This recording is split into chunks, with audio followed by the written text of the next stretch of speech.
Hello. Um, I want to discuss something I feel is very, very topical. I thought this would make a good video because it encompasses a lot of things. And I'll try not to make it too lengthy, but if you are interested in the subject, do bear with me because I feel that the information or the talking points that I want to bring up here are, as I say, very topical. Um, Sociologists tend to divide people into the time they were born into certain social groupings. So, broadly speaking, there is the greatest generation, the silent generation, baby boomers, um, and we have Generation X, Generation Y, Millennials.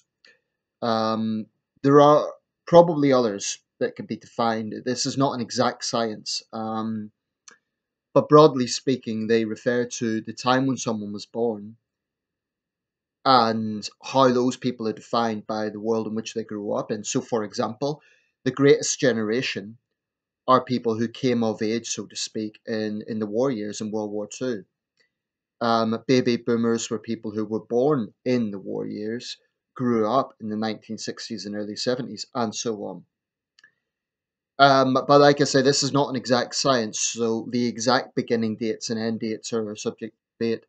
And generations, especially bigger generations, can encompass quite a wide gulf. So it is important to recognize that. And that brings me to the point of millennials. Um, I actually fit into that generation, believe it or not. I think we tend to associate millennials with being particularly young people, but actually it goes right up to the age of well mid 30s. If we see millennials as a starting point, people who were born in the early 1980s, let's say from 1982, 83 onwards. And then the cutoff point is generally seen as 1999, hence millennials. Sometimes that is brought up to 2001, with 9/11 being a sort of cut-off historical event point, because often generations are defined by historical events that occur within them. So let's say millennial is determined to be anyone born between 1983 and 1999. That covers anyone from the ages of roughly 34 to roughly 19, millennial. So actually, the next generation is being called Generation Alpha, I believe, is a term that's being used. That would include my niece and nephew. Will be the first generation to grow up not knowing a world without social media. I am just old enough to remember a time before 2004, before Facebook came in, before YouTube was coming big. Well, YouTube was 2005. So I just remember the late 90s and early 2000s. I was quite young at the time, but I do remember it. Um, so how people are defined by the generation is very interesting. Now, I don't want to make a big, long, lengthy commentary on social generations. That would take, believe me, a long time. But I want to ask a question. Is the millennial generation the snowflake generation?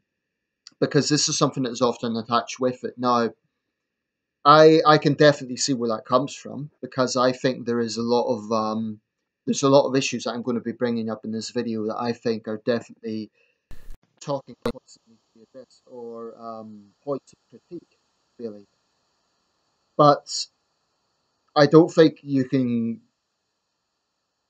take a group of incredibly sensitive people and say they determine an entire generation. As a millennial myself, because I fit into that generation, I resent being attached to these idiots. You know, so the problem is their ideology is seemingly quite wide-reaching. But there's a few problems with this theory that is young millennials who are guiding this nonsense, because if you look at the sort of virtue signaling, and I'm going to go into further detail with this, but if you look at virtue signaling and those sort of attributes that are connected with the so-called snowflake generation, actually they're embodied by some older people as well. Because if you look at big media networks like CNN, BBC, The sort of people who are getting criticism, i.e., the news anchors and so on, are in their 40s to 60s. So they themselves are of an older generation. So I'm not sure that all the blame can be put on young millennial people for the trend that we have seen in the Western world in recent years. Certainly because they are the generation that's coming of age, it's laid at their doorstep. But I think there is an ideological battle going on here, and it shouldn't be an issue of left versus right. I think that's problematic because I know of many left wing people, people who lean to the left, who are not so sensitive and who can see common sense and who don't divide the world, or they don't have such a tunnel vision. And I know of right wing people who are also reactionary and overly sensitive. So let's not simplify this as left versus right. It's a lot more complicated than that. I prefer to look at it as regressive left versus common sense. Because actually, the regressive left is just as much a threat to the reasonable left and classic liberals and centrists as it is to right wingers. And I feel that's important to say because the problem with bringing it down to left versus right is anyone who then criticizes it is pigeonholed as a right winger. And I resent that because there's many issues I take with the ideological right, depending on the specific issue. So I do resent being called a right winger simply because I criticize the regressive left. In some areas, I could well be described as left wing, depending on the specific issue. But what is characteristic of the regressive left, and I think this is where I think it's almost like ideologically the regressive left have come to be the voice of millennials. For right or wrong, that seems to be the case. So that's why the millennial generation is called the Snowflake Generation. It isn't the entire generation, but rather it's a significant social political movement within it. And it isn't very clear, it isn't very easy to place this as one group of people because it's the strains kind of go up throughout the Western world. But basically, what am I referring to? I'm referring to people whose entire existence is defined by identity politics, whose entire being, whose entire world viewpoint is about finding offense in something and about trying to socially construct the way they want the world to be. So at its core is an incredibly controlling worldview, incredibly controlling. I think there is a problem in university campuses. I do think that the snowflake generation or the this controlling regressive left school of thought is very dominant on university campuses.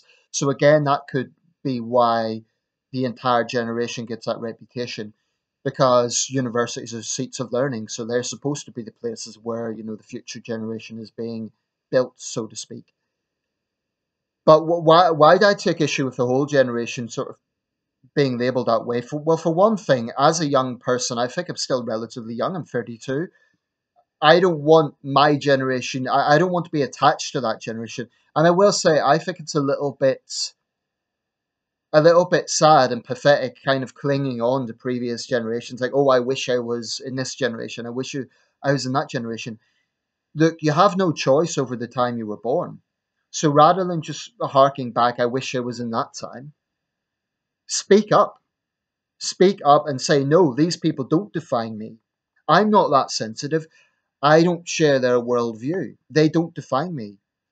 Because if we're saying that the so-called snowflake generation, everyone is whimpering little virtue signaling cards, that isn't entirely accurate. Because I mean, look at for example, and this is being quite restrictive to the United States and the UK. Soldiers who served in Iraq and Afghanistan are included in the millennial generation. These are men and women who risked their lives for their country. You know, um, in the second Iraq War in Afghanistan, they're included in the millennial generation. I hardly think you can call them snowflakes. And you find many examples of young people who will speak their mind and sometimes face personal popularity to do so. They might be right wing, they might be centrists, or they might be reasonable left, but they risk, the wrath of the regressive left to do so. So we shouldn't define the entire generation by the snowflakes, but I concede that they are quite dominant within it. Rather, I think it's better to confront their nonsense. But it is absolutely essential that they are confronted. Otherwise, like bullies, they are allowed to then take hold. They're allowed to hijack the entire social discourse, and that's something that cannot be tolerated. But like I say, this is something that you see the strains of this mentality throughout the Western world. I suppose I should be a bit more precise in what I'm talking about. Basically, it comes down to a particular, like I say, definitely identity politics is a big part of it. Whereby, for example, we've seen this in the entertainment industry, we've seen this on the endless debates about racial representation. That's a good example of this because what they really want is for every single TV show and film. I mean, look at the Oscars so white controversy. That to me is a good representation of the sort of control identity politics that we're talking about. Supposedly, there was not enough black representation, but could it be that in that particular year, it happened to be white actors or overwhelmingly um, non-BME people were being represented because in that particular year, maybe, just maybe, their acting in their films were better. This is what I despise about identity politics. It's never really got anything to do with truth.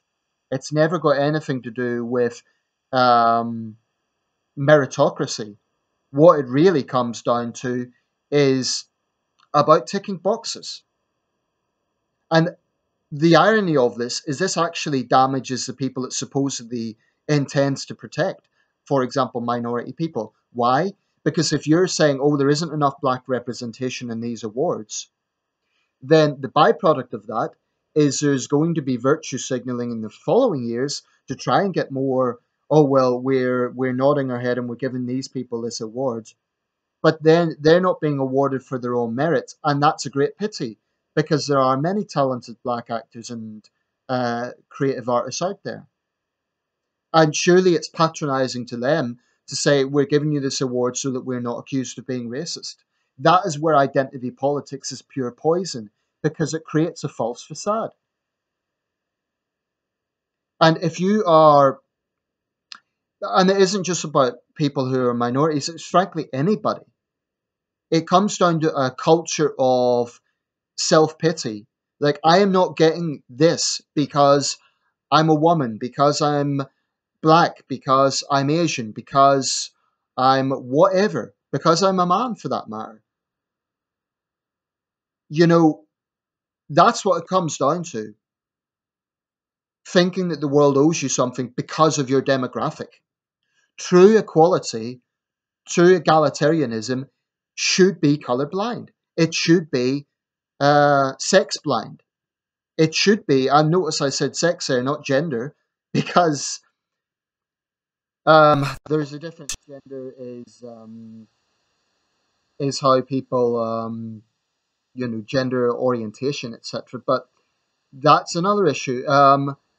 If you don't entirely agree with how these virtue signaling, regressive left, social justice warrior, whatever you want to call them, how they see the world, then you're the enemy.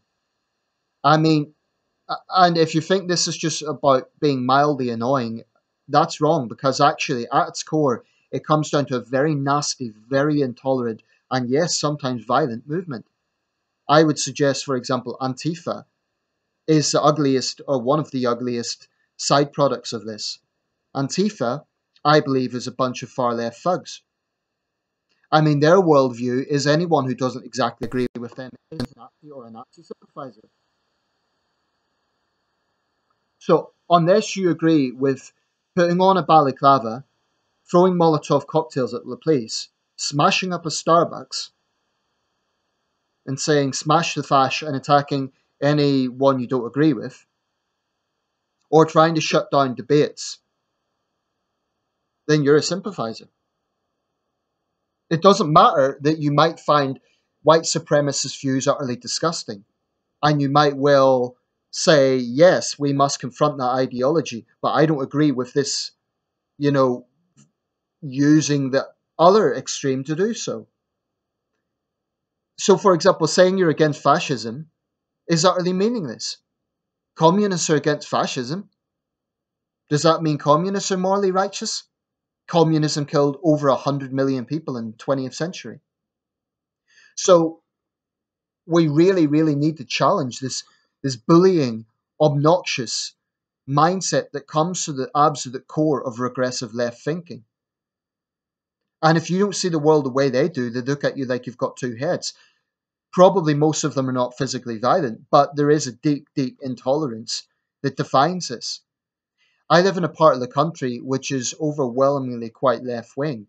Now, I know a lot of left leaning people here who are not overly sensitive. They're reasonable people. I like them on a personal level because I know they're decent people. However, where I live, it's not that easy to be politically centrist, and certainly not easy to be politically right wing. And as much as I take issue with the Conservative Party and a lot of areas where the right are dominant, I can't help but have some sympathy for example, young conservatives living in my part of the country. Having said that, there will be conservative parts of the country where it wouldn't be easy to be a young left winger. But overall, when it comes to tolerance, if I'm going to go into tribal groupings, which I said I wouldn't do, but I would say that when it comes to free speech, the right is more tolerant. The right will ridicule and criticize left wing opinions, but the left, and I'm apologies for my grotesque generalizations here, but the left are much more likely to try and shut down the debate or get someone banned than the right is. That's just a fact. Overall, there will be certain, you could pick out right wing figures, especially evangelical Christians, who may well try to silence debate. But like I say, that's very simplistic. It isn't really about left versus right. It's about regressive left versus common sense. And it is just so toxic because when you combine, for example, identity politics, where you tell people that their entire being is about their skin color or about their sex, that's or about their sexual orientation, that to me is incredibly destructive. I remember a very clever ad the Conservative Party actually ran in, I forget which specific election it was, but they had a poster, showed a black guy, and it said to Labour, he is black, to the Conservatives, he is British. That was very clever. Now, whether the Tories followed that up in their actual thinking, because the Tories have a history of racism, there's no question about it, but whatever way you look at it, it's a very clever message. And the message at its core was do not define people by their skin colour. And this is what is so ironic. In fact, some of the great figures of history would absolutely, I believe, today not associate themselves with some way. I mean, Martin Luther King, this is the irony. If he was around today, I don't think he would be associating himself with regressive left snowflakes. Why? Because if you think about what King's message actually was, it was ultimately to be colorblind. It was to get beyond that. But the snowflakes don't want to do that. Everything has to be about identity politics. And at its core, this isn't just about being very narrow minded, it is about actually being extremely intolerant, where they will shout down, literally shout down, try to silence, try to destroy people's careers. And I find that very, if it was just a few annoying students, that would be one thing. But this actually now is being entrenched in big, powerful media organizations. And that is incredibly worrying because, in my opinion, ultimately, this comes down to a threat to freedom of conscience. When you see people having their careers destroyed over their opinions, when you see people threatened with, um, when you see outright character assassinations, it's worrying. That's not to say that there aren't right wingers who have a big mouth and who deserve their criticism. I would suggest, for example, President Trump have very little sympathy with, because the man utterly lacks any statesmanship. I really, I would say to the right that, be careful before defending Trump, because the man is his own worst enemy sometimes. That's just my opinion. But this is something that concerns all of us. I mean, I have no doubt, looking back at my videos, I believe I am very reasonable. I believe on most issues, I try very hard to be open minded. I try very hard to look at both sides and explain why I support one side, or why, in some cases, why I might understand both sides. But I would be deemed an alt right extremist by the sort of people that I am talking about, because in their tiny mind, anyone who doesn't agree with them 100% is a Nazi.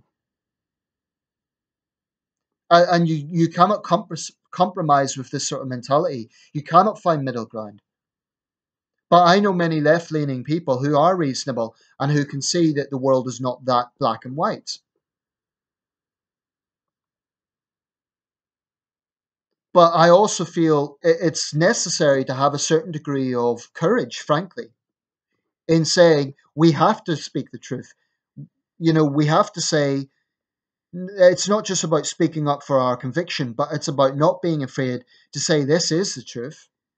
And it doesn't matter if that truth is provocative, because this is something that is verified by historical fact or whatever it would be.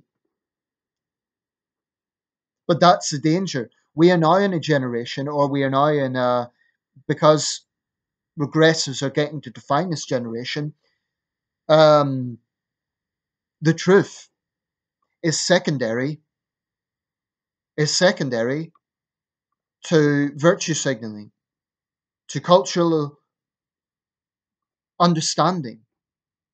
So, for example, if I make the statement, there is strong evidence that Islam is a very intolerant and violent religion, that's a fact. There is. There is strong evidence to suggest that.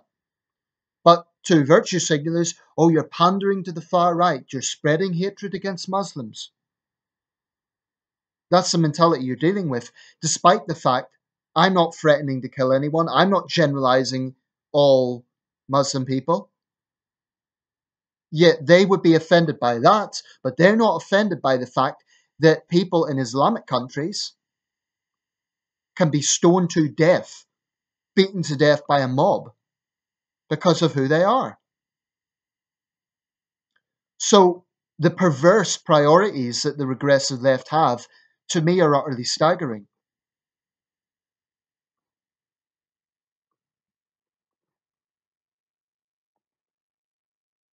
And I'm going to round this up soon, because there's too many subjects to talk about to bring into one video. But to summarize, I think that what I'm calling for here is not just be dicks and say whatever's on your mind and, be offensive for the sake of it. That's not the issue here. I think it is very compatible to oppose political correctness, to oppose virtue signaling, whilst also being open minded and saying, I'm against bullying, I'm against making someone feel bad just for the sake of it. So, for example, on the transgender issue, I don't personally agree. Just plugging in my, excuse me, the battery's running low. On the transgender issue, I don't agree there are 30 odd genders. I think that's nonsense. But I'm not going to go up to someone who I know has had a transition and say, oh, I don't believe that you are a woman because blah, blah, blah. I don't. But I'm not going to say it. I'm not going to just be provocative for the sake of it. So that's not the issue here. It's not about, let's just be provocative for the sake of it. That's why I don't entirely endorse some certain people like Milo Yiannopoulos, although he makes good points. I think sometimes he's just piss taking for the sake of it. But then again, when it comes to the regressive left, it's very difficult to have a civil discourse with them. They're not interested in civil discussion. All they're interested in is the power of the mob, the bully pulpit.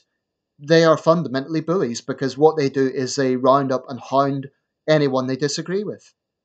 And that's a mentality I don't respect of any colour. I wouldn't, of any political persuasion, I wouldn't support it if it's the right doing it. I wouldn't support it if it's the left doing it.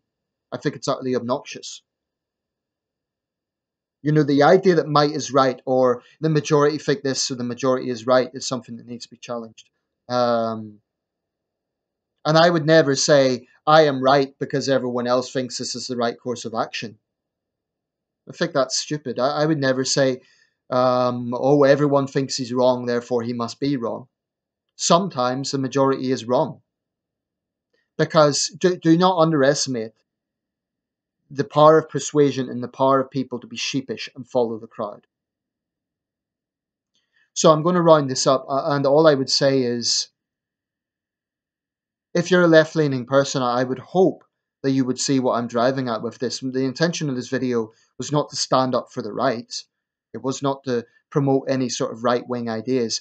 It is to challenge the idea that unless you fit into a very narrow worldview, for example, unless you slavishly agree with third wave feminism, unless you believe there are 30 odd genders, unless you always take the side of a minority group because they're a minority and no other reason, it's that mentality that I am challenging. So the idea that a regressive social practice, cultural practice, such as so-called honor killings, the idea that you cannot criticize that because that might offend some people, to me it's the moral cowardice of this I find utterly despicable. And the point is, it isn't just young people who are doing this. This is seeping in to big, powerful networks like the BBC and CNN.